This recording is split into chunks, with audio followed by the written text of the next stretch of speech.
The government couldn't stop him, and the law couldn't catch him. This is the true story of George Lovely, the Appalachian Whiskey King.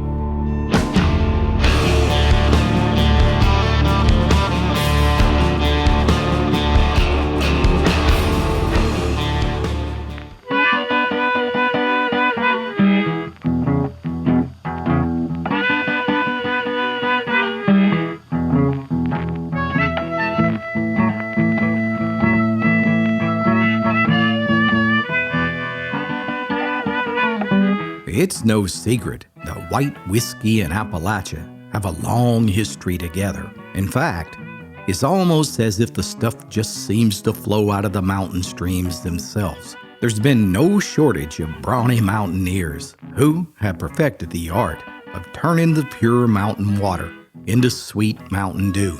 Legends like Lewis Redmond, Mahala Mullins, Junior Johnson, and more recently, Popcorn Sutton. Yet, perhaps the most cunning distiller of them all was none other than George Lovely.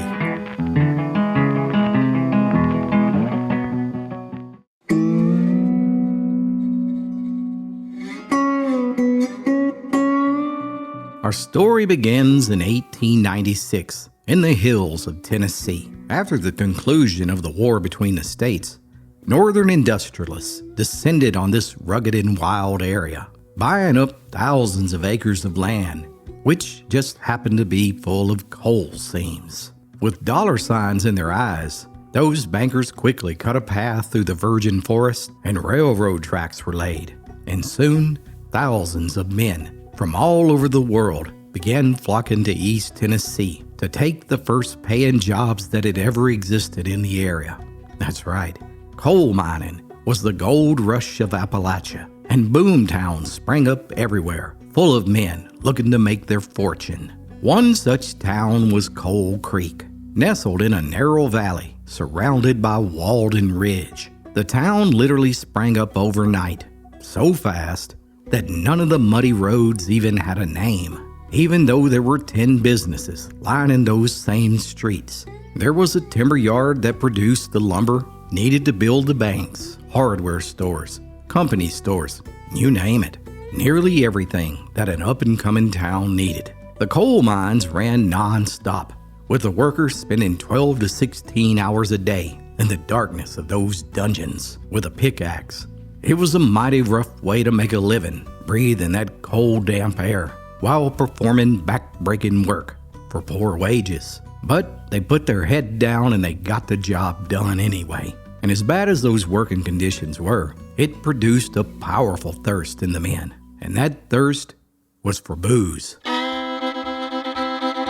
White whiskey, brown whiskey, it didn't matter. They just wanted plenty of it. But you see, that was a problem. Tennessee law stated that the liquor could only be sold in a legal, incorporated town. That meant that the miners would have to travel 9 miles on their day off to the nearest town, Clinton, which had 2 legal saloons. Well, after a full day of drinking and an 18-mile round trip, many of those men just simply couldn't make it to work on the next day. It became so much of an issue that the bankers who owned the mines pressured the politicians down in Clinton into closing all of the saloons.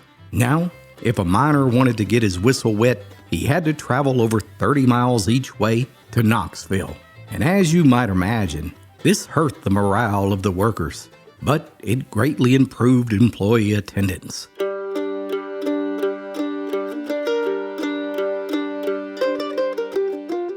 While all of this drama was taking place in Coal Creek, just over the other side of Walden Ridge, laid another sleepy community of mountaineers that had been here for nearly 20 years before coal was even discovered. That's right. After the Civil War ended, a Pennsylvania man named George Lovely moved his family to Tennessee in search of solitude. When George arrived at Walden's Ridge, he discovered several springs that flowed out of the limestone mountain. And with the abundance of the sweetest tasting water and plenty of wild game, George purchased a large tract of land and made it his kingdom. His first order of business was to set up a watermill on those springs, which promptly made him one of the most respected and important leaders in his community. His mill served as the center. Besides grinding everyone's corn, all the news that made it from the outside of the mountains was discussed here. Mail was delivered and important decisions were made. Besides that, George knew the Tennessee law as well as all of those city slickers out there in flatland country. And he knew that by building a mill by Tennessee law, he would never have to pay a single cent in taxes. And by the time the Coal Creekers arrived on the opposite side of Walden's Ridge, George Lovely's family had branched out, and there were nearly 20 families with the last name Lovely living in this little mountain oasis. So much so that the locals referred to the area as Lovely Springs. Well, anyways, by late 1886, wagon tongues down at Lovely's mill had spread the news regarding those Coal Creekers' huge demand of alcohol and the lack of supply of that famous Tennessee whiskey.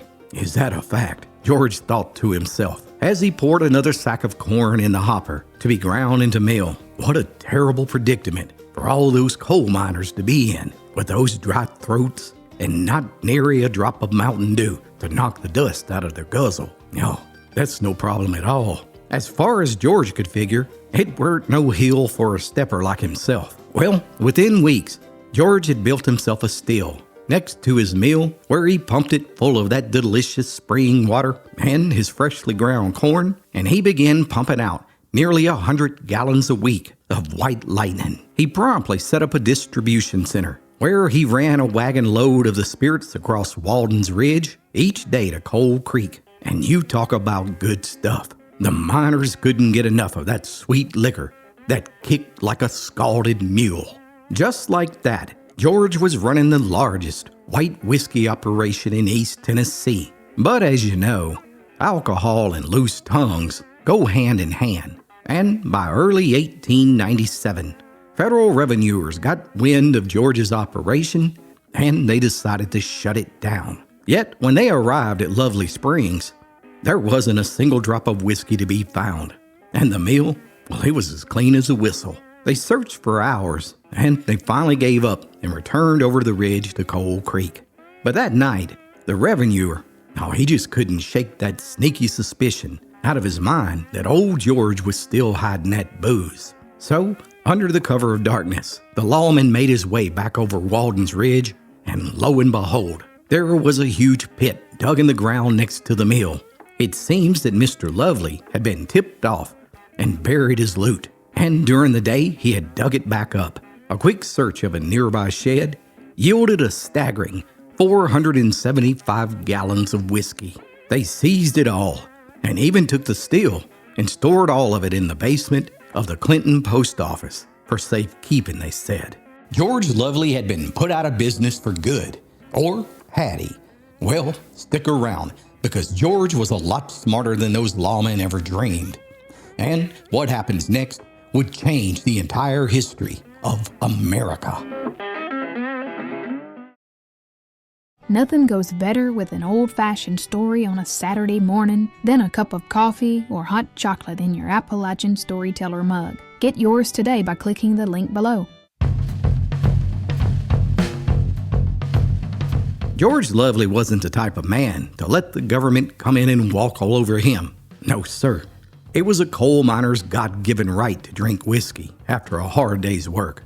And it was George's preordained birthright to make it for him. It was time to teach those politicians and those lawmen a lesson. And to do it, George concocted a plan to beat them at their own game. You see, Coal Creek had sprang up so fast that no one had even thought about making it a legal municipality. All those businessmen who owned the property cared about was getting as rich as possible from the coal. They weren't interested in building no community. But over on the other side of Walden's Ridge, George Lovely had been building a community for over 20 years.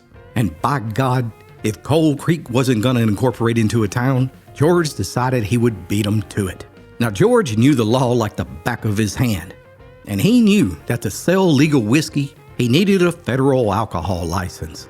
The problem was, Uncle Sam would only give a license to a distillery that was located within the bona fide limits of an incorporated town. Now, most folks would have just simply given up, but that's when George got busy.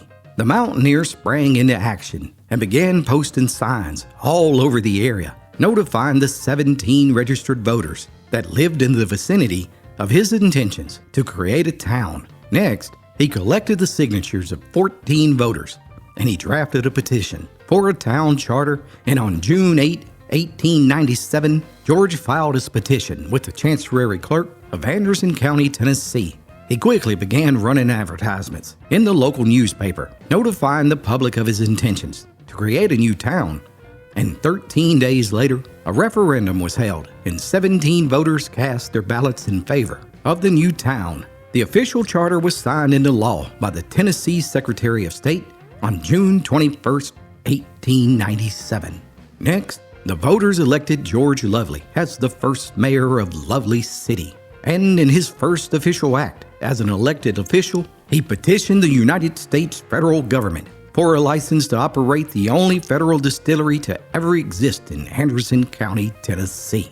George had played the legal game and met all the requirements. And a month later, the state of Tennessee granted him a license, registered distillery number 200 in the 2nd District of Tennessee. Now a legal proprietor, George rode down to the Clinton post office and claimed his still from that basement, loaded it in his wagon, and got back to the business of making whiskey.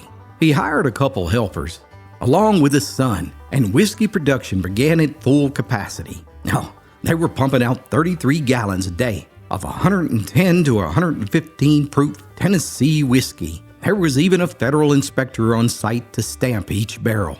Soon, word got around about the high quality of the whiskey. Indeed, this was some good stuff. Meanwhile, back in Coal Creek, the miners were paying 10 cents a shot for this whiskey. Heck, he even sold it at bulk prices of $1.50 a gallon. The coal companies were furious when they realized that George had outsmarted them. So they, too, quickly set out to incorporate their town so they could produce their own whiskey and, more importantly, control all the profits. Well, now hold on there, fellas. George reminded them. You see, Coal Creek and Lovely City were less than a half a mile apart, and according to Tennessee law, no distillery could be operated within 4 miles of another distillery. Laughing all the way to the bank, the crafty mountaineer had a full monopoly on the whiskey market, and there was nothing the government or the law could do to stop him. George soon made connections everywhere, as far as Louisville and Cincinnati, and he began shipping countless barrels by train under the name of Log Cabin Whiskey. This Tennessee whiskey was so stout that folks in the cities couldn't handle it, and they would cut it down to 100 proof before bottling it and selling it to stores all over. George had done it and put Lovely City, Tennessee on the map. Now, what made George's whiskey so special, it was the spring water that was in abundance here in the Lovely Springs area.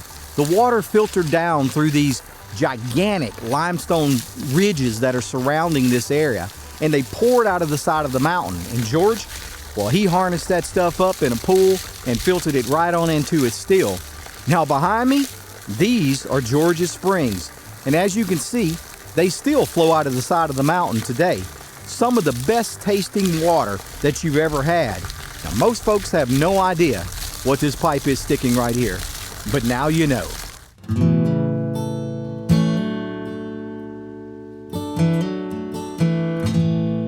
And George, well, he operated his whiskey distillery for over 30 years until Prohibition finally shut him down in 1920. But by then, he had made a fortune, and it was all tax-free since he owned a water mill. Tennessee was so embarrassed by being outsmarted by Mr. Lovely that they passed a new law stating that an incorporated town must have at least 1,000 citizens. And just like that, Lovely City came to an end. But I'd be willing to bet that if Mr. Lovely was still around, he'd be quick to remind those politicians that his town was incorporated long before that law ever existed. Therefore, technically, Lovely City still exists. So here we are, 125 years later, and there's only one original building still standing in Lovely City. However, if you look closely at this area on Google Maps, you'll see signs of the past. The main road in the area is still called Lovely Bluff Road. The creek is still called Lovely Branch. And those local water springs are still called Lovely Springs. Most folks never even gave a second thought about why this place was, well, so lovely. But somewhere I know that Mr. Lovely is looking down on us now, sipping on a glass of Tennessee whiskey and smiling. Till next time, my friends, be sure to like and subscribe for more true stories from Appalachia's past.